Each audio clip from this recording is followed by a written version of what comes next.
Assalamu alaikum dear teens. My name is Zuhra Mullah. My name is Zainul Abidin. And welcome to Teens Connect. Leo tunamwangazia Nabii Yusuf. Nabii Yusuf ni nani Zain? Nabii Yusuf ni mtoto wa Nabii Yakub. Na alikuwa anapendwa sana na Nabii Yakub. Lakini je, kuna lessons ambazo wewe kama teen ukiwa pale nyumbani unaweza kujifunza kutokana na kisa cha Nabii Yusuf? I guess we'll find out in a few, right? Yes. Because we are now going to the segment of Meet and Greet, where Zain will be able to meet some other amazing teens whom we'll be talking to in this episode of Nabii Yusuf. Let's go meet them. Assalamu alaikum, welcome to Teens Connect. Assalamu alaikum, my name is Zainul Abidin. I'm from Madrasa to Zainul Abidin Park Road, and the lesson that I learned from Prophet Yusuf is usikuwe na wivu kwa ndugu zako. Assalamu alaikum, my name is Hassan from Madrasa to Zahra Gashie, and the lesson that I learned from Nabii Yusuf is that one should protect his faith. Assalamu alaikum, my name is Swarda from Madrasa to Lalubait, and the lesson I learned was we should forgive others. Assalamu alaikum wa rahmatullah. My name is Shamim from Madrasa to Zahra, and the lesson I learned from Prophet Yusuf is that you should turn to Allah when faced with challenges. It was nice meeting Warda, Shamim and Hassan. Aha, mashallah. Kuna yule ambaye umekutana naye mara ya kwanza among those ones? Yes. Nani? Warda. And dear teen pale nyumbani, maybe it's also our first time meeting you, sindio? Yes. And now, before we go to the teens hangout, ni quality gani ya Nabii Yusuf stands out for you? Ama ni lesson gani wewe unajifunza kutoka kwa story ya Nabii Yusuf? You should never give up. Yeah, usiwahi give up, sindio? Yes. Unakumbuka ile time yenye Nabii Yusuf alikuwa kwa kisima? And he didn't give up. Aliendelea kuomba Mwenyezi Mungu ampatie a way out. And dear teen, we are going to dive more into the story of Nabii Yusuf. Tunajua ni ndefu, we might not finish all of it, but for the few parts ambazo tutadiscuss, wewe pia jiulize pale nyumbani. Kuna mafunzo yoyote ambayo unapata kutokana na kisa hiki? Assalamu alaikum wa rahmatullahi ta'ala wa barakatuh. Teens, karibu tena katika makala mengine ya Teens Hangout. Naitwa Zuhra Mullah na leo naungana na very amazing teens ambapo tutakuwa tunaangazia historia ya Nabii Yusuf na ni mafunzo gani tunapata kutokana na kisa hiki. Kabla hatujaendelea, nataka mniambie tuko na nani leo? Warda Mgure. Kutoka madrasa gani? Ahlul Bait. Aha. Shamim Hassan kutoka Madrasa to Zahra. Hassan Roba, Madrasa to Zahra Gashie. Zainul Abidin kutoka Madrasa to Zainul Abidin. Sana vizuri mashallah. Na wewe teens pale nyumbani, jina lako ni nani? Haya, tukianza. Nabii Yusuf. Ukisikia Nabii Yusuf nini nakuja kwa mind? Ama ukisikia story ya Nabii Yusuf unamkumbuka kuhusiana na Hassan? Hiyo yani hardship. Yani hiyo nini alipitia ungumu hiyo ndo nakumbuka. Mimi kuna history nilisikia alikuwa brothers zake walikuwa na wivu then wakamtupa kwa kisima. Warda, ukisikia kuhusu story ya Nabii Yusuf? Mafunzo yenye aliwapea huko kwa jela.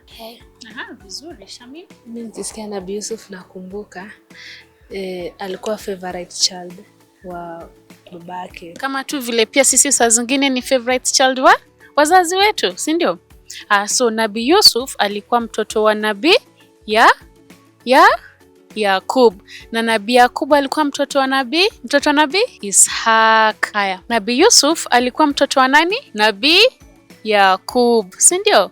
Na Nabii Yakub alikuwa mtoto wa Nabii Ishaq, si ndio? Unaona vile chain inaenda vile Mwenyezi Mungu anachagua tu mitume wakiendelea. Na mama yake alikuwa anaitwa nani? Rahil, kwa Kiingereza anamuita Rachel. Na alikuwa na brothers wangapi? 11. Na katika ya hao brothers kulikuwa na biological brother yake. Yani wenye wamezaliwa mama moja, baba moja. Mwenye alikuwa anaitwa Binyamin, ama kwa Kiingereza tunasema Benjamin, si ndio? Yeah? Na vile tu Shamima alituambia Nabii Yusuf alikuwa favorite child wa baba yake Nabii Yakub. Si Ayub, Nabii Yakub. Na Nabii Yakub juu ya kumpenda sana akamzawadi nini? A very beautiful coat. Nice. Ndio yenye Nabii Yusuf alikuwa anavaa akienda kuchunga wanyama. Was very very beautiful. Yani kama amesimama pale unajua huyu ni Nabii Yusuf. Nabii Yusuf, si ndio? Haya sasa, Nabii Yusuf akiwa mdogo aliota ndoto. Hii ndoto aliota nini na nini? Nabii Yusuf aliota ndoto ya nyota 11 na sun na moon zinamuinamia. Ilikuwa inamaanisha in the future atakuwa successful na the brothers watakam kumsujudia. Na sasa vile Nabii Yusuf alikuja kumwambia babake alifanya nini Warda? Alimwambia asiambie mandugu zake kwa sababu hao mabrothers zake walikuwa wanamuonea wivu. Wewe tayari ni favorite child, si ndio? Alafu babako ashakunulia a very beautiful coat kama hii kashda yenye Hassan ako nayo hapa, si ndio? Alafu juu yake unaota ndoto. Na hii ndoto unaona 11 stars. 11 stars signifying the brothers. Alafu the sun and the moon zote zinakusujudia. Sasa imagine ukienda kuambia brothers zako, si watapasuka? Yeah? But kwa sababu Nabii Yakub alikuwa anapenda watoto wake wote, akamwambia Nabii Yusuf, tayari ndugu zako wanakuonea wivu. To protect yourself na pia kuwa protect wao, usiwaambie hii ndoto. Si ndio? Usiwaambie nini? Hii ndoto, kwa sababu inaweza ikafanya labda mkapigana, labda brother zake wangeanza kusema kwa nini huyu anapendwa sana? Kwa nini Mwenyezi Mungu ndo anamletea hii ndoto peke yake? Kwa nini? Si ndio? Na create fitna kwa nyoyo zao. Lakini juu baba yao tu ni ule mmoja akasema hii baki nayo, si ndio? Nataka mniambie kutokana na hii incident kwa historia ya Nabii Yusuf, ni nini mnajifunza? Warda? Tunafaa kujifunza tusikuwe na jealous kwa watu na tusameheane. Tunajifunza tuwasikilize wazazi wetu kama vile Nabii Yusuf alimsikiliza babake Yakub, akuambia ndugu zake ndoto aliota. Kuna time wazazi wetu wanatuambia vitu, si ndio? Alafu nakwambia Zain, hii usiende kuambiana, lakini wewe umenunuliwa nguo mpya, unataka kwenda kuonyeshana, kwenda kuflex, si ndio? Na pia inatuonyesha that Allah Subhanahu wa Ta'ala kuna vitu zenye ametupangia huko mbele, si ndio? Wewe saizi unajiona ni mdogo, but give yourself 20+ years. You have a bright future ahead of you, si ndio? So Allah Subhanahu wa Ta'ala akona good plans for us, right? So kwa story yetu tulikuwa tumefikia mahali Nabii Yusuf siku moja wakaenda na brother zake in the wilderness kuchunga ng'ombe ama kama walikuwa ni kondoo, si ndio? Alafu akiwa huko mabrother zake juu alikuwa anamwonea wivu, anaona huyu mtoto anapendwa sana. Na imagine sasa hiyo ni kadogo, alikuwa among the 7th huku wa chini. Wakasema kwa nini baba yetu anampenda hivyo sana? Hata sisi tunataka kupendwa. Wakamchukua wakaenda wakamrusha kwa kisima. Unaona hizi visima zenye watu tunachota maji, but za kitamba zikuwa deep hivyo sana. Wakamtupa kwa hiyo kisima. Alafu ile beautiful coat yenye Nabii Yakub alikuwa amemtengenezea ama amemnunulia, wakamchinja ama wakamuua one of the sheep. Wakafanya nini? Wakachukua ile damu yake wakaipaka vile tu watoto wanafanyanga, si ndio? Ati wacha nijifanye nini, nijipake maji, alafu nachukua mafuta napaka miguu mama aone ushaoga, si ndio? Sasa wakachukua hiyo damu wakapaka hiyo nguo, alafu wakaenda nyumbani wakilia, si ndio? Baba yao anauliza, kwani mdogo wenu ako wapi? Nabii Yusuf ako wapi? Wakamwambia, baba, vile tulienda huko mbwa mwitu akakuja, akamng'ata Nabii Yusuf, hata ndio hiyo nguo yake imepata damu. Wakampatia wakiwa na machozi, zile machozi, crocodile tears, machozi. Nabii Yakub akashangaa, kweli watoto wangu mnaniambia kweli Nabii Yusuf ameng'atwa na mbwa mwitu? Akasema baba ameng'atwa na mbwa mwitu. Hai, Nabii Yakubu akachukua ile coat akainusia hivi akasema hii damu ikai ya mbwa ya mnyama, si ndio? Hii damu haikai ya mtoto wangu, si ndio? Lakini sasa angefanya nini? Ni watoto wake again. Hawezi, hakuna kitu anaweza fanya, na najua mtoto wake labda amepotea. Hii kitu ilimliza Nabii Yakub for many years. Kila siku tu alikuwa analia, ya Rabbi mtoto wangu, ya Rabbi mtoto wangu, mpaka ikafika mahali akapoteza nini? Ability ya kuona, akakuwa kipofu. Akakuwa kipofu. Sasa tukirudi kwa ile mali tumeacha Nabii Yusuf kwa kisima. Akiwa kwa kisima anaambia Mwenyezi Mungu, ya Rabbi nijalie nitoke hapa. Imagine kwa kisima, giza. Na wewe ni mdogo, around 11 years. Unaweza fanya nini? Utaanza tu kulia. Imagine kisima iko hapa. Alafu like unajua kitambo watu hawako wanaishi like pamoja. So hata ukiscream hakuna mwenye atakusikia.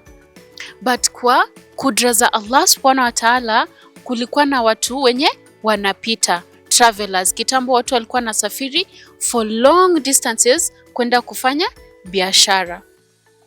Wakapita hapo hivyo kwa kisima, wakasema leo tumesikia kiu sana, acha tuchote maji.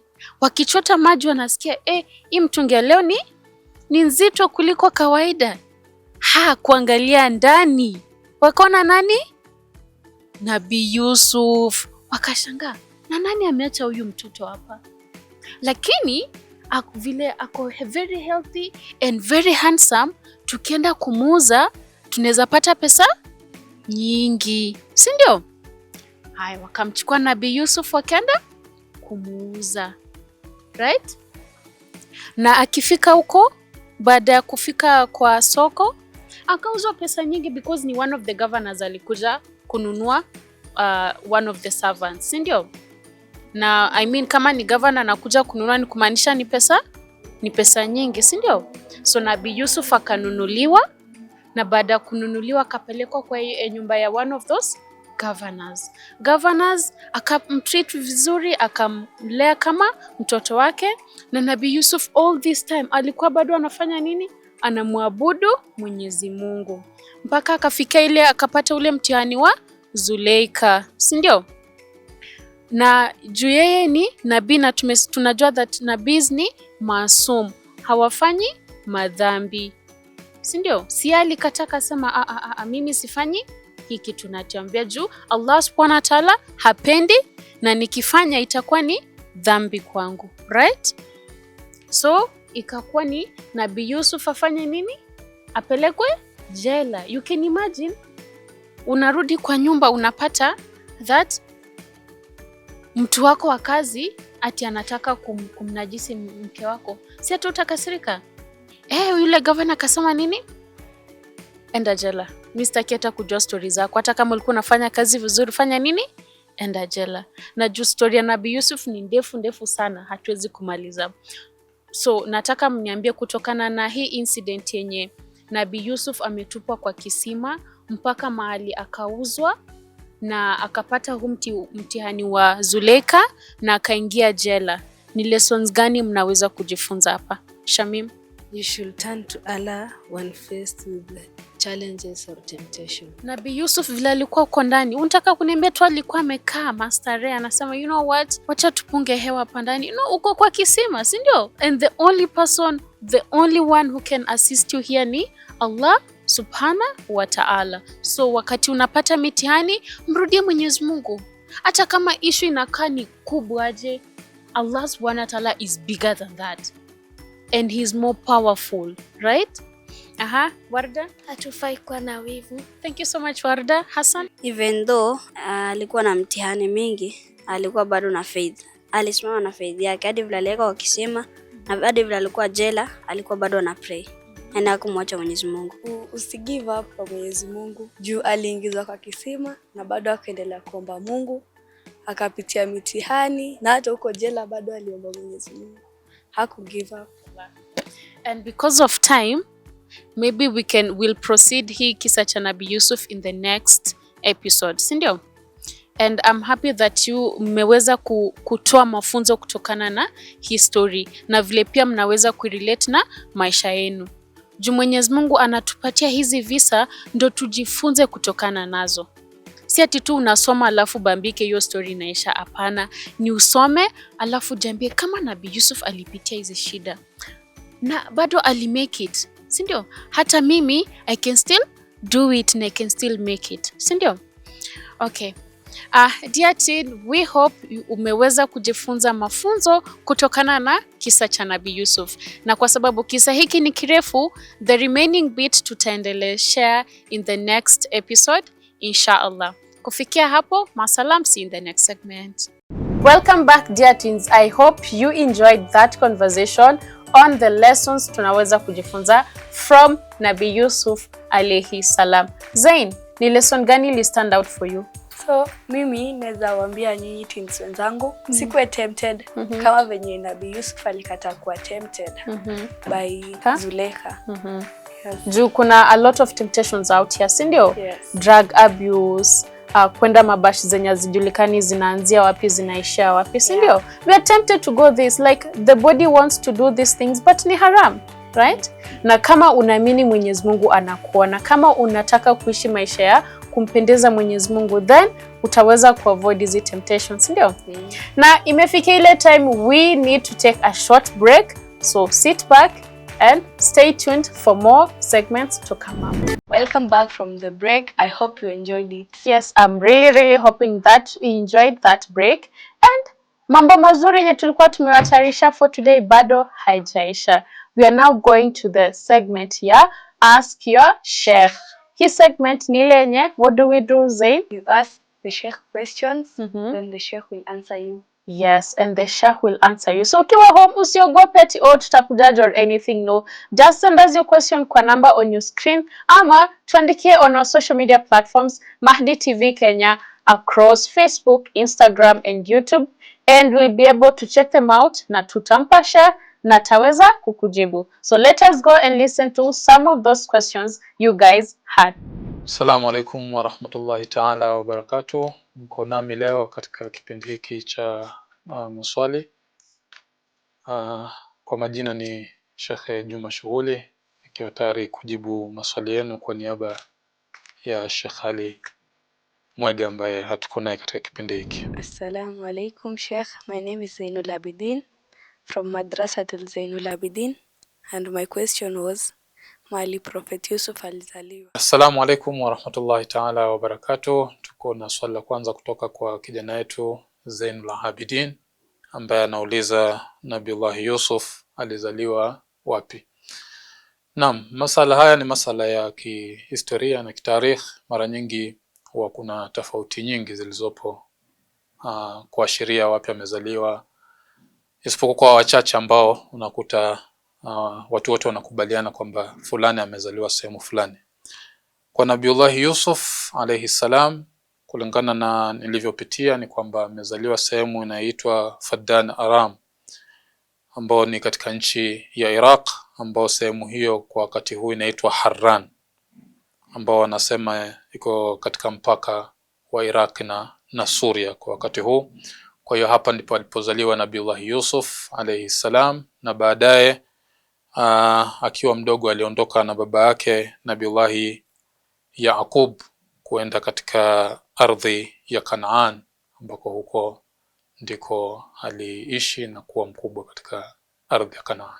Assalamu alaikum. Assalamu alaikum Sheikh. My name is Hassan from Madrasatul Zahra Gashie, and my question is if Nabii Yusuf's son was a prophet. Assalamu alaikum wa rahmatullahi ta'ala wa barakatuh. Tuko na swali kutoka kwa kijana wetu Hassan ambaye ameuliza kama Nabiullah Yusuf mtoto wake alikuwa ni mtume. Naam, Nabiullah Yusuf, historia inaonyesha kwamba alikuwa na watoto watatu takriban, ambao ni wawili wa kiume na mmoja wa kike, lakini watoto wake hawa wa kiume hakuna ambaye alikuwa nabii. Kwa hiyo katika watoto wa Nabiullah Yusuf hakuna mtoto wake ambaye alipata sharafu ya kuwa mtume, na ina sababu kadhaa ambazo zimeelezwa, ambazo riwayati baadhi zinaeleza sababu yake ya kwa nini utume haukupatwa kwa watoto wake Nabiullah Yusuf, lakini nahisi kwamba si sehemu yake ya kulieleza hilo. Kwa hiyo watoto wa Nabiullah Yusuf hawakupata utume, bali utume ulienda kwa ndugu yake Nabiullah Yusuf alayhi salam. Assalamu alaikum Sheikh. My name is Warda and my question is Nabi Yusuf died at what age? Assalamu alaikum wa rahmatullahi wa barakatuh. Na tuko na swali kutoka kwa Warda ambaye ameuliza kwamba Nabiullah Yusuf amekufa akiwa na umri wa miaka mingapi? Naam, haya bado ni yale maswala au maswali ambayo ni ya kitarikh, ndani yake yako na tofauti nyingi, lakini kulingana na nilivyopitia na nilivyopata ni kwamba kuna tofauti baina kwamba alikufa akiwa na miaka 110 au miaka 120 wakati akiaga dunia. Kwa hiyo hiyo ndio historia iliyopo baina miaka 110 au 120. Assalamu alaikum Sheikh. My name is Shamim from Madrasatul Zahra Gashie, and my question is Nabi Yusuf had how many wives? Assalamu alaikum wa rahmatullahi ta'ala wa barakatuh. Tuko na swali kutoka kwa Shamim ambaye ameuliza kwamba Nabiullah Yusuf alikuwa na wake wangapi. Nabiullah Yusuf ana historia ndefu katika Qur'an, ambayo tuna sura nzima inayomzungumzia Nabiullah Yusuf na yale yaliyotokea katika kasri ya kifalme aliyokuwa anaishi ndani yake alipolelewa yeye, na kisa chake na mwanamke aliyekuwa akiitwa Zulaikha. Sasa kulingana na baadhi ya waelezaji wanasema kwamba Zulaikha huyu ndio alikuja baadaye akaolewa na Nabiullah Yusuf alayhi salam, na inavyoonekana ni kwamba Nabiullah Yusuf hakuwa mke mwingine bali alikuwa na mke mmoja ambaye ni huyu Zulaikha. Salamu. Asanteni sana kwa maswali yenu ambayo ni yenye faida na kuonyesha himma ya watu kutaka kujua. Inshallah tupatane katika kwa episode nyingine. So Zuhra, mimi nimebambika sana tuna hizo swali zenye Sheikh ametoka kutuexplainia. Oh, mashallah. Ilikuwa ngumu kabla upate mtu anakuexplainia the right thing. Yeah. But I mean, teens, we are here for you. Come every Saturday. Every Saturday you get to learn something new about your deen. Na vile tu Zain amesema, yeye amebambika weje. And by the way, kama vile tu nilikuwa nimesema earlier on, if you have any questions, usi feel embarrassed, tuandikie tu and we'll be able to check them out inshallah. Na imefika ile time ya nini Zain? Question trivia. Yes, trivia questions. Wakati tuna check how much do you know about this particular episode tumekuwa nayo. Kama hii tulikuwa tunaangalia kuhusu Nabi Yusuf. Unamjua Nabi Yusuf kiasi gani? Yeah? So let us go and find out kati ya kina Zain and the rest, nani anamjua Nabi Yusuf zaidi. Hope you enjoy it. Assalamu alaikum wa rahmatullahi ta'ala wa barakatuh. Dear teens, karibu tena katika our trivia segment, one of the most interesting segments. And you know why? Kwa sababu we get to test our knowledge about deen and sometimes our Kenyan history. Na kwa leo tutakuwa tunaangazia kisa cha Prophet Yusuf, kisa cha Nabi Yusuf. Unamfahamu Nabi Yusuf? We are joined na Hassan, Zainul Abidin, Warda na Shamim, and we are going to find out who knows best about history ya Nabi Yusuf alayhi salam. Mko tayari? Mko tayari? Kweli? Haya, kama kawaida kila mtu atapata nafasi ya kujibu maswali manne. Yeah? If you're able to answer all those questions correctly, you walk away with your 4 sweets. Lakini kama mwenzako atakusaidia, itabidi umpe sweeti yako. Haya, sawa. Tutaanza na Shamim. Swali la kwanza. Ladies first. Haya, swali la kwanza. Baba yake Nabi Yusuf alikuwa anaitwa nani? Baba yake Nabi Yusuf alikuwa anaitwa nani? Baba yake Nabi Yusuf alikuwa anaitwa Prophet Yakub. Aha, vizuri sana. Baba yake Nabii Yusuf alikuwa anaitwa Yakub. Twende kwako Warda. Katika ile ndoto ya Nabii Yusuf aliona nyota ngapi? Katika ile ndoto ya Nabii Yusuf aliona ndoto ngapi? Nyota ngapi? Aliona nyota 11. Yes, aliona nyota 11. Very good. Haya, kwako Zain. Kando na Nabii Yusuf kuona nyota katika ile ndoto yake, aliona nini na nini kingine? Nabii Yusuf aliona mwezi na jua. Aha, vizuri sana, mashallah. Haya, kwako Hassan, swali mboga sana. Kwa nini ndugu zake Nabii Yusuf walimrusha kwenye kisima? Kwa nini ndugu zake Nabii Yusuf walimrusha ama walimtupa kwenye kisima? Walikuwa na wivu juu baba yao alimpenda Yusuf zaidi yao. Aha, vizuri, kwa sababu ndugu zake Nabii Yusuf walikuwa wanamwonea wivu. Haya, tunarudi kwako Shamim. Ni nani walimuokoa Nabii Yusuf kutoka kwenye kisima? Ni nani walimuokoa Nabii Yusuf kutoka kwenye kisima? Soldiers, a traveling caravan, his brothers, his father. Kati ya hawa ni nani walimuokoa Nabii Yusuf kutoka kwenye kisima?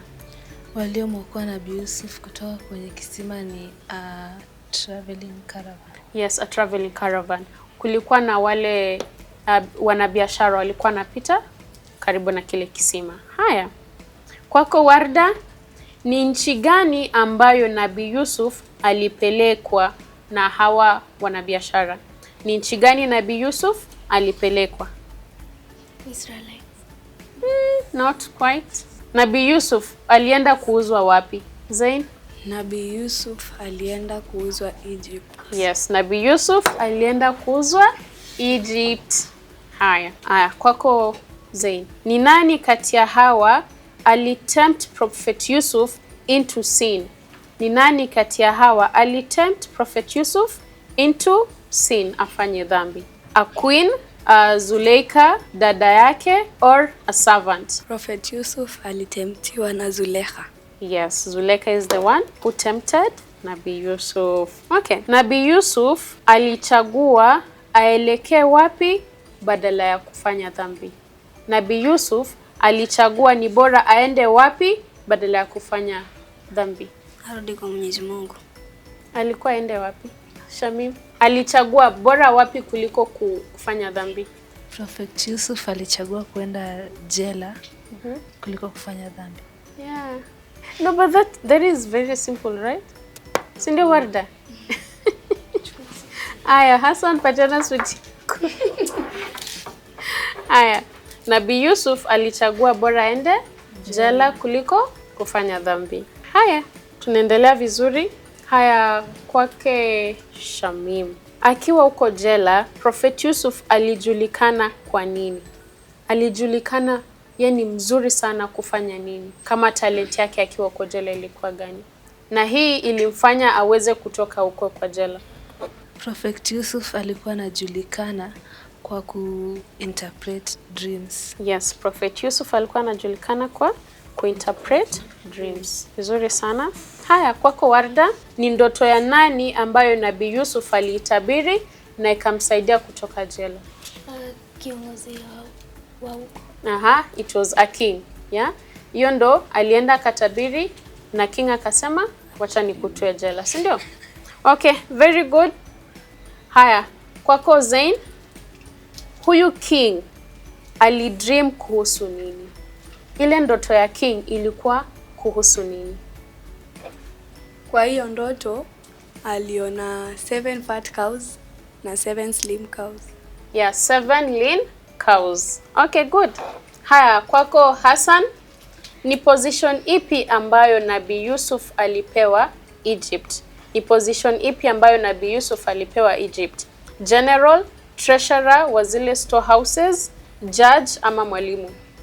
So, Nabii Yusuf alipewa cheo cha treasurer wa hizo storehouses. Aha, very good. Mahali walikuwa aneka zile grains. Haya, vizuri. Kati ya hawa ndugu zake Nabii Yusuf, mmoja alibakia Egypt. Kati ya hawa ndugu zake Nabii Yusuf, mmoja alibakia Egypt, wengine wakirejea kwa baba yao. Ni yupi alibaki? Yes, Shamim. Ndugu ya Prophet Yusuf aliyebaki Egypt ilikuwa Benjamin. Yes, Benjamin. Very good. Haya, ni wapi ambapo Nabii Yusuf secretly aliweka kile kikombe cha king? Ni wapi ambapo Nabii Yusuf aliweka secretly bila watu kujua ile kikombe ya king? Ina camel's saddle, kwa bagi ya Benjamin, kwa bagi yake Nabii Yusuf, ama kwa palace? Kwa bagi ya Benjamin. Yes, Nabii Yusuf aliweka hiyo kikombe kwa bagi ya Benjamin. Okay, good. Ni nini ilifanya Nabii Yakub akapata kuona kwake, akaacha kwa kipofu? What restored Prophet Yakub's eyesight? Kenye ilifanya Prophet Yakub akarudisha eyesight yake, it was a piece of cloth nyele Prophet Yusuf alikuanga nayo. Very good. Haya, this is very simple. Hassan, at the end of the story, Nabii Yusuf aliwafanyia nini ndugu zake? At the end of the story, Nabii Yusuf aliwasamea ndugu zake. Yes, aliwasamehea ndugu zake. Mashallah, mashallah. Haya, Hassan, 3 sweets. 5 sweets. Hey, Zain, you didn't come to play. Okay, Warda, 3 sweets. Shamim, 5 sweets. Wow, good job everyone. So today we have a tie at number 1, Shamim na Zain, and then at number 2, Warda na Hassan. Sindio? Good job everyone. Dear teens, mkiwa pale nyumbani, I hope umeweza kujifunza a lot from this segment. Umeweza kujibu maswali ngapi correctly? Kufikia hapo hivyo, tunakamilisha trivia segment. See you in the next. What do we tell to teens at home? Masalam. Oh, mashallah. The trivia questions this time round niliwaletea maswali rahisi sana, right? Yeah. Next time nilete ngumu? Yeah. Jua ulipata maswali ngapi? 5 questions. 5 questions. So ulijibu zako 4 na ukasaidia mwingine. Yeah. Wow, mashallah. But this one you guys really tried. Kudos to Shamim, to Warda na pia Hassan. They also did their best. Wewe tin ukiwa pale nyumbani, uliweza kujibu maswali mangapi? Zain aliweza kujibu maswali 5.